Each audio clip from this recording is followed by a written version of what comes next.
2026 புத்தாண்டை வரவேற்று கொண்டாடிய அதே கூட்டத்தில் ஒரு ஆம்புலன்ஸ் சிக்கி உயிருக்கு போராடிய சோக சம்பவம்.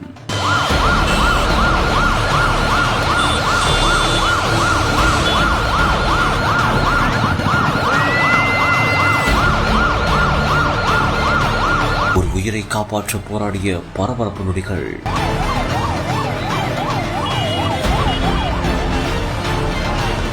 தங்களது உயிரையே பணயம் வைத்து போராடிய காவல்துறை அதிகாரிகள் இறுதியாக என்ன நடந்தது?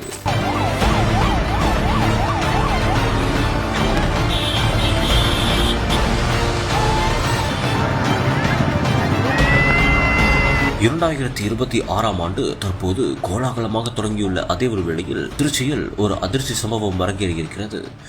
அங்கு காவிரி பாலத்தில் இளைஞர்கள் மற்றும் பொதுமக்கள் புத்தாண்டை வரவேற்று கொண்டாடியுள்ளனர். அந்த ஒரு சமயத்தில் அங்கு ஆம்புலன்ஸ் ஒன்று உயிரை காப்பாற்ற சென்று கொண்டிருந்துள்ளது. அப்போது அங்கு ஒரு ஆம்புலன்ஸ் உயிரை காப்பாற்ற சென்றுள்ளது. ஆனால் கூட்ட நெரிசல் காரணமாக அந்த ஆம்புலன்ஸ் அப்படியே சிக்கியதாகவும் கூறப்படுகிறது. இதனையடுத்து காவல்துறை அதிகாரிகளின் உதவியுடன் அந்த ஆம்புலன்ஸ் அங்கிருந்து சென்றதாகவும் தெரிகிறது.